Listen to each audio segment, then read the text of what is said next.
अस्सलाम वालेकुम नाज़रीन, मैं हूं फैज़ान लाइव व्यूअर्स। बात बिलावल भुट्टो जो कि आजकल पाकिस्तान के वज़ीर ख़ारजा है, उन्होंने एक बयान दिया है भारत के साथ पाकिस्तान के ताल्लुकात की बहाली के हवाले से। उन्होंने कहा है कि पाकिस्तान ने आज तक जितने भी भारत के साथ ताल्लुकात जो है 2019 के बाद भारत के अमल के बाद से पाकिस्तान ने मुनक़ता की है, उसका फ़ायदा तो पाकिस्तान को नहीं हुआ, उल्टा एक तरह से नुकसान हुआ है। बल्कि पाकिस्तान को चाहिए कि अब वो तजारती और सफारती ताल्लुकात जो है वो भारत के साथ जो है वो बाज़ाब्ता तौर पर जो है वो बहाल करे। और इंस्टीट्यूट ऑफ स्ट्रेटेजिक जो स्टडीज़ है वहाँ पर बुनियादी पर थिंक टैंक में, पाकिस्तान का एक अहम थिंक टैंक है, वहाँ पर अपना एक पॉलिसी बयान उनकी तरफ से दिया गया और बाद में पाकिस्तान की वज़ारत ख़ारजा जो है आज उनको ये जो बयान है वो वापस लेना पड़ा। उन्होंने कहा कि पाकिस्तान की जो मौजूदा पोजीशन है भारत के हवाले से या पॉलिसी है वो तब्दील नहीं हुई और बिलावल भुट्टो के बयान से इस पॉलिसी पर कोई किसी किस्म का जो है वो असरअंदाज नहीं हुआ इस बयान पर, उनका जो बयान था। तो व्यूअर्स ये एक बयान दिया, हम कह सकते हैं कि पाकिस्तान की शूमी किस्मत बदकिस्मती पाकिस्तान की है कि बिलावल भुट्टो जो है पाकिस्तान के वज़ीर ख़ारजा हैं और बुनियादी तौर पर ये पाकिस्तान की जो जमहूरियत है व्यूअर्स, ये उसकी औकात है कि ख़ानदानी विरासत में जो है वो यहाँ पर जो बादशाहतें हैं वो बुनियादी तौर पर औलादों को जो है वो मुंतकिल होती हैं अपने जो है आबाओ अजदाद की तरफ से। ये पाकिस्तान की जो है जो जमहूरियत है उसकी औकात है कि एक आम मिडिल क्लास का जो एक कोई फ़र्द है वो निकल कर किसी भी जमात का जो है वो सरबराह नहीं बन सकता, कायद नहीं बन सकता और मुल्क की जो है वो क़यादत नहीं कर सकता। बहरहाल ये तो एक बात रही। अब बात करनी है व्यूअर्स ये कि पाकिस्तान के बाज़ाब्ता बिलावल भुट्टो ने यह बयान दिया तो ये एक मौजूदा जो हम कह सकते हैं कि जो ये इम्पोर्टेड गवर्नमेंट है ये अमेरिका की तरफ से जो है एक तरह का हम कह सकते हैं उनका एक दबाव है कि वो बुनियादी तौर पर भारत को जो है उसके साथ बाज़ाब्ता तौर पर ताल्लुकात बहाल करें, क्योंकि भारत जो है जो भारत है अमेरिका इस जनूबी एशिया के खित्ते में जो अपने मफादात है व्यूअर्स उसको भारत की ऐनक से इस खित्ते में बुनियादी तौर पर देखता है और उसी तराजू में जो अपनी पॉलिसियाँ हैं उसको जो है इंप्लीमेंट करता है, उसको नाफज करता है या पॉलिसियाँ जो है बनाता है, क्योंकि बुनियादी तौर पर उसका नंबर 1 जो दुश्मन है वो चीन है। इसी हवाले से वो भारत को बहुत ज़्यादा अहमियत देता है, इसलिए वो चाहता है कि पाकिस्तान जो है उसको मामूल के ताल्लुकात जो है वो उसके साथ बहाल करे। लेकिन बुनियादी तौर पर नुकता पाकिस्तान के लिए समझने के वाला व्यूअर्स ये है कि पाकिस्तान भारत के साथ ताल्लुकात जब भारत ने अगस्त 2019 के बाद ये अमल दोहराया कि उसने जो एक स्टेटस था मकबूजा कश्मीर का वो उसको बुनियादी तौर पर जब चेंज किया और उसको एक सूबा बना लिया अपना भारत ने, तो वो बुनियादी तौर पर उसने जिनेवा कन्वेंशन की और बुनियादी तौर पर अक़वाम मुत्तहिदा की जो करारदादें थी उसकी सरी जो है वो खिलाफ वर्जी की और दर हकीकत एक तरह से उसको जो है कश्मीर को अपना सूबा बना लिया। अब ये कश्मीर पर उसने जब अपना स्टेटस तब्दील किया कश्मीर का, उसको अपना एक सूबा बना लिया, तो कहने का मकसद ये है कि पाकिस्तान की जो इखलाकी जवाज़ था कि कश्मीर को पाकिस्तान सपोर्ट करेगा उसकी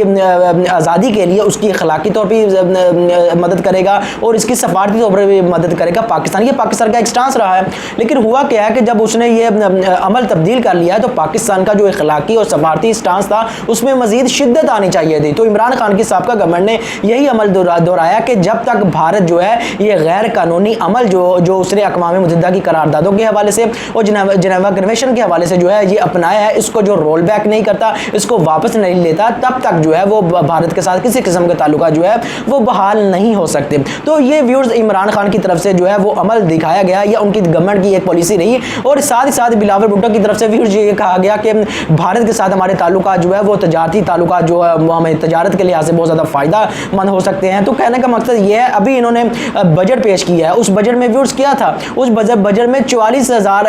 जो अरब रुपए थे वो तो कर्जों के में किससे वापस करनी थी, तो कौन सी आपको तजारत का फ़ायदा होना था कि आप जो जी रहे हैं जो पाकिस्तान की जो आवाम है उसका टैक्स का जो पैसा है वो मनी लॉन्ड्रिंग से, वो करप्शन से और वो बैड गवर्नेंस से जो है वो आपने एक तरह से खुडे लाइन हम कह सकते हैं लगा दिया साइड पे और बुनियादी तौर पर कर्जों पर मुल्क को चलाया जा रहा है और भारत के साथ ताल्लुकात की जो है वो तजारती ताल्लुकात की बात हो रही है। अब 2019 के बाद जब पाकिस्तान ने ताल्लुकात भारत के साथ मुनक़ता व्यूअर्स किए हैं, उसके बाद भारत के साथ जो पाकिस्तान ने तजारत की थी वो 365 करोड़ रुपए की जो भारत ने चीज़ें पाकिस्तान को बेची थी और पाकिस्तान ने सिर्फ 18 करोड़ की जो चीज़ें हैं भारत को बेची थी। तो ये इतना गैप है कि भारत के साथ जो तजारती ताल्लुकात वो हमारे रहे हैं वो $2 बिलियन के करीब ही रहे हैं, जिसमें जो फ़ायदा होता रहा है तजारत का वो हमेशा भारत ही की तरफ रहा है कि उसकी बड़ी मार्केट है, लेकिन पाकिस्तान को वो हमेशा तजारती खसारा ही होता है। तो किस किस्म के तजारती खसारा या किस किस्म का जो तजारती फ़ायदा है जो जिसके बिलावल भुट्टो बात कर रहे हैं, तो ये तो उनकी जो बातें थी उन्होंने की, उनका एक हम कह सकते हैं कि एक तज्ज़ियाती मुतालिया है या उसका एक जवाब है। लेकिन व्यूअर्स समझने वाली बात ये है कि मोदी जो है वो इस वक्त जो है पाकिस्तान जो मुसलमानों की माइनॉरिटीज़ है उस इस वक्त जो है भारत में जो कुछ हो रहा है वो एक नाकाबिले कबूल है किसी भी हवाले से। अब भारत क्या कर रहा है मुसलमानों के साथ? सबसे पहले आप व्यूअर्स ये समझ लें कि जो आरएसएस है बुनियादी तौर पर ये एक नज़रियाती जमात है, ये एक बुनियादी तौर पर एक आइडियोलॉजिकल जमात है जो कि नज़रिया प्रोवाइड करती है बीजेपी को, या उसकी पॉलिसियाँ जो आरएसएस की है वो इसको इंप्लीमेंट करवाती है बीजेपी के जरिए। अब ये तकरीबन 12 से 13 के करीब जमातें हैं जिसमें बीजेपी है, हिंदू परिषद है, इसी तरह हिंदू महासभा है, इसी तरह दूसरी 12-13 के करीब ये जमातें हैं जो कि आरएसएस ही के एजेंडे पर काम करती है। जैसे हिंदू महासभा एक ज़माने में हाइप क्रिएट कर गई थी, उसके वो भी एक अहम जमात थी, लेकिन अब जो है बीजेपी जब से जो है मंजर आम पर आई है तो ये मुकम्मल तौर पर इसको सपोर्ट कर रही है आरएसएस। और आरएसएस का जो एजेंडा है वो इंप्लीमेंट कर रहा है मोदी की रजीम। और आरएसएस का व्यूज एजेंडा क्या है? वो बुनियादी तौर पर यही है, आरएसएस की एक जो एक तरह हिंदुओं की मजहबी एक किताब है मनुस्मृति, उसमें व्यूअर्स ये कहा गया कि बुनियादी पर दुनिया के तमाम इंसान एक तरह से जो है वो एक तरह से हम कह सकते हैं या तो यहूदियों का नज़रिया है कि जेंटाइल्स हैं या गोयम्स है। इसी तरह जो है वो दूसरे हिंदुस्तान के जो रहने वाले हिंदू से हट कर जो लोग हैं वो भी इसी तरह से इसी तनाजुर में उसको देखता है। और वो बुनियादी तौर पर जो अछूत हैं या शूदर हैं उनको बुनियादी तौर पर ब्राह्मणों की खिदमत के लिए जो है वो रखा गया है। अगर ये उनकी किताबों मनुस्मृति में लिखा गया है कि अगर कोई शूदर है या अछूत है वो किसी हिंदू को हाथ भी लगा देता है तो उसका पूरा बाजू काट देना चाहिए, अगर उसका पाँव टच हो जाता है तो ये उसकी पूरी टांग काट देनी चाहिए। तो ये उनकी एक कानूनी किताब है मनुस्मृति, जिसको बुनियादी तौर पर इंडिया का आइन जो है वो बुनियादी तौर पर उन्होंने मिटाकर या ख़त्म करके जो कि 100 साल जमहूरियत है वहाँ पर मनुस्मृति का जो कानून है वो नाफिज करना है। बीजेपी का ये एजेंडा है जिसकी हमें वाज़े तौर पर मिसालें देखने में मिलती है। मिसाल के तौर पर हमने पिछले एक महीने के दौरान जो भारत में यूपी के साथ मुसलमानों के साथ हो रहा है, अब तौहीन रिसालत उनकी तरफ से की गई है और मुसलमान दुनिया की तरफ से एक छोटा सा मुजाहिरा भी देखने में आया, लेकिन फिर बाद में जो सारे थे वो समुद्र की झाग की तरह सारे बैठ गए हैं, अपने अपने बिलों में घुस कर जो है वो बैठ गए हैं तमाम के तमाम मुसलमान ममालिक। अब मामला ये है कि पिछले 2 महीनों से मुसलमानों के साथ एक हम कह सकते हैं कि सख्त परसिक्यूशन का मुसलमानों को सामना है। और यूपी का जो वजीर आला है जो योगी आदित्यनाथ, उनके व्यूज आप बयान चेक कर लें, वो क्या कह रहे हैं। वो कह रहा है कि हमने पिछले साल जब से हमारी बीजेपी की हुकूमत आई है हमने बहुत सी जो है वो कामयाबियां हासिल की है। वो कामयाबी अपने गिनवा रहा है, क्या गिनवा रहा है? वो कहता है कि हमने पहली दफ़ा हुआ है कि हमने मुसलमानों के जो इज्तिमा थे ईदैन के और जुमा के उनको जो है मुकम्मल तौर पर बंद कर दिया है। ये उनकी एक मजहबी सोच है, या मजहबी जो अकलियत हैं उनकी मजहबी आज़ादी के हवाले से उनका एक एजेंडा है या उनकी राय है जो साफ देखने में आ रही है। और वो योगी आदित्यनाथ जिसकी आबादी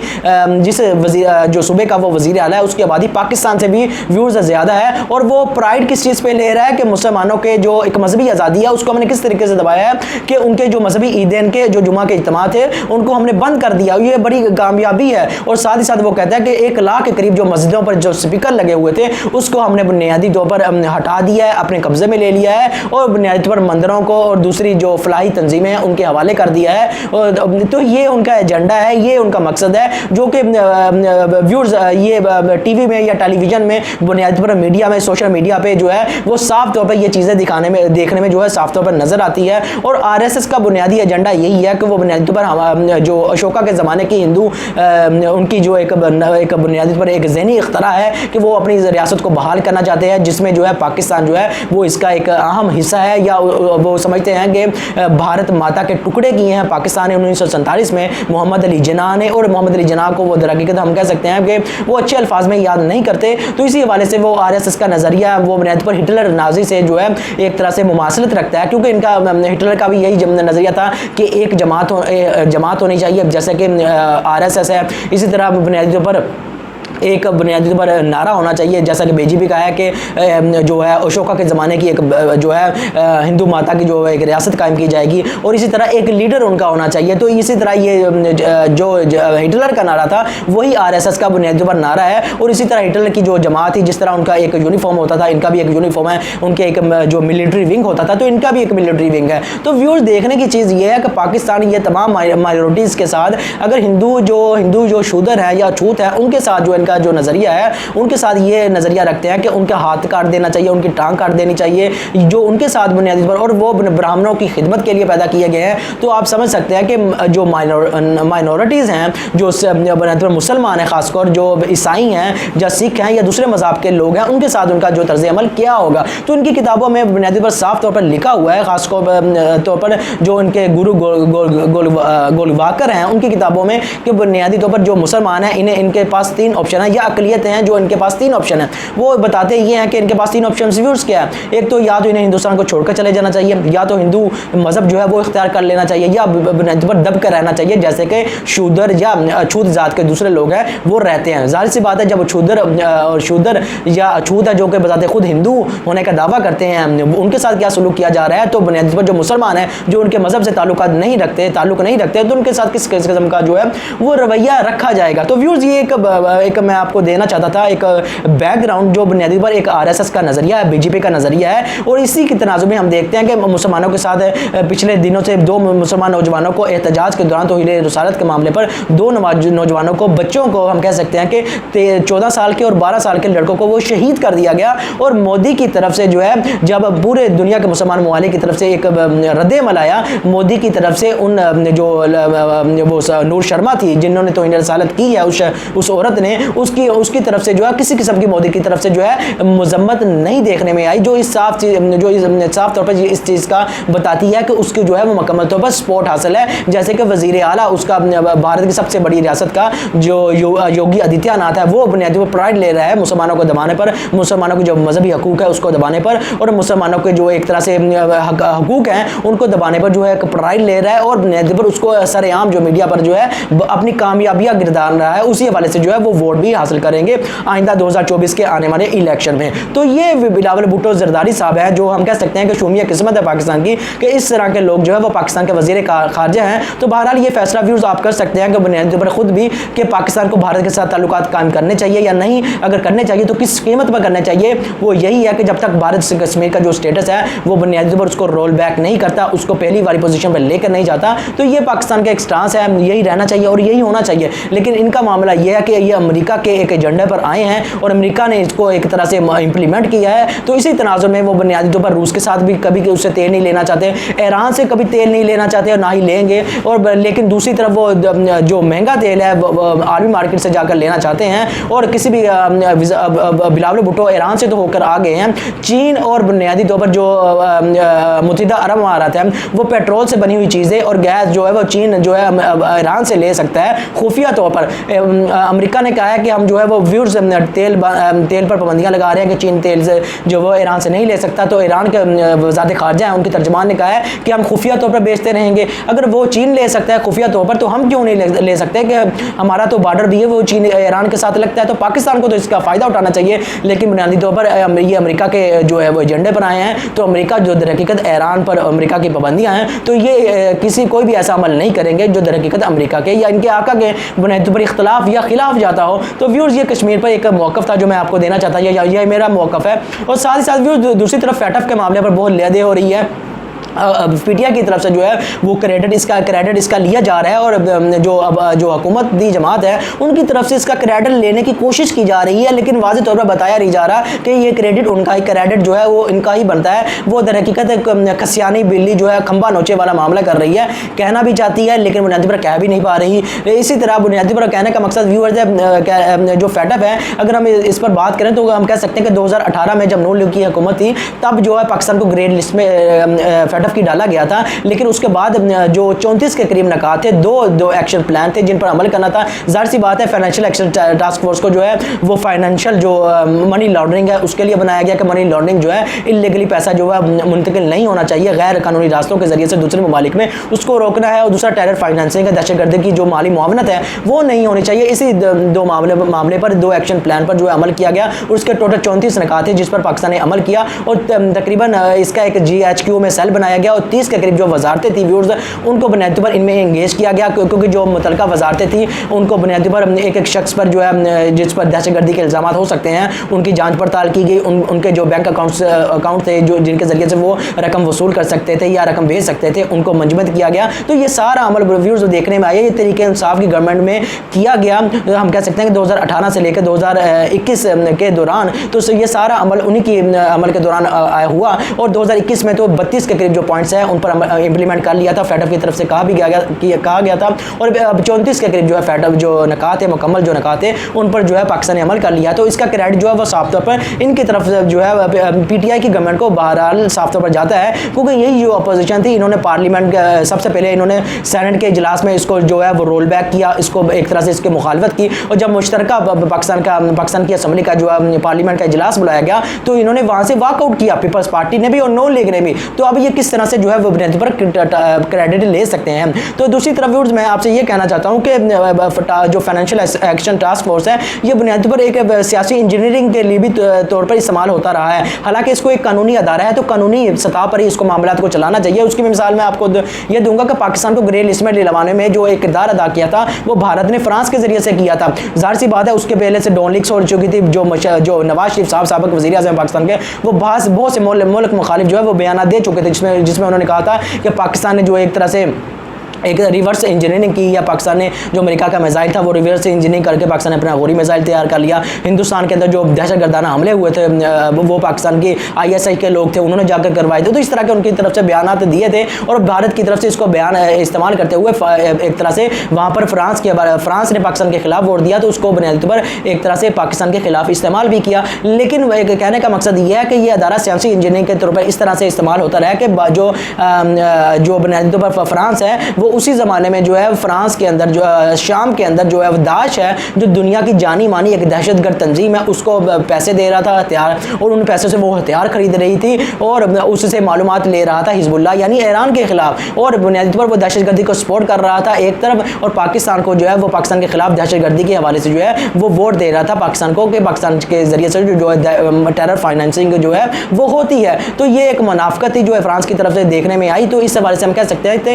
सकते हैं कि ये एक टेरर फाइनेंसिंग के वाले ये जो बुनियादी पर अदारा है वो सियासी इंजीनियरिंग के लिए या बुनियादी पर एक हथियार के तौर भी इस्तेमाल होता है दूसरे ममालिक के खिलाफ जिनके खिलाफ जो है एक मुखालिफ एजेंडा ये ममालिक रखते हैं और भारत ने इसको भरपूर तरीके से इस्तेमाल किया। लेकिन खुशकिस्मती पाकिस्तान की कही है या पाकिस्तान के लिए खुश आइंद बात यह है कि पाकिस्तान बहरहाल 34 सनकात पर अमल कर लिया है और फेडअप की तरफ से कहा गया कि आइंदा आने वाले दिनों में उनकी टीम जो है वो पाकिस्तान में एक विजिट करेगी और इन 34 सनकात पर जो इम्प्लीमेंट हुआ है उस पर ग्राउंड रियलिटीज़ जो है या उसके जो हकाइक है उसको बुनियादी पर जांचेगी और ज़मीनी हकाइक को देखते हुए वो पाकिस्तान को ग्रेड लिस्ट से जो पाकिस्तान को वाइट लिस्ट में जो है वो मुंतकिल कर देगी। तो व्यूअर्स कहने का मकसद ये है इसका फ़ायदा बहरहाल जो पाकिस्तान को ही जाता है और पाकिस्तान में एक तरह से इसका जो एक तरह से सरमायाकारी है उसमें पाकिस्तान को फ़ायदा होगा और पाकिस्तान में तजारत जो है वो पाकिस्तान के लिए जो है वो पाकिस्तान के लिए एक आसानी जो है वो पैदा हो सकेगी। ज़ाहिर सी बात है अगर टेरर फाइनेंसिंग होती है दूसरे पाकिस्तान की बदनामी किसी भी सतह पर या किसी भी लिहाज से होती है तो दूसरे ममालिक में जो इमेज है वो मुल्क का ख़राब होता है। तो इससे पाकिस्तान को बहरहाल फ़ायदा होगा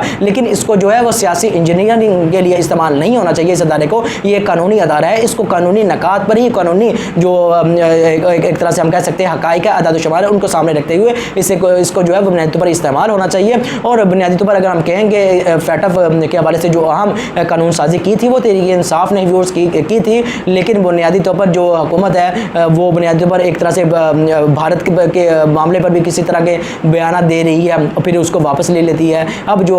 देखने में आ रहा है कि पाकिस्तान की जो महंगाई का ग्राफ है वो पाकिस्तान में आज जो महंगाई है वो 26% जो है वो पर चली गई है। आज का जो पाकिस्तान का शुमारियात का जो अदारा है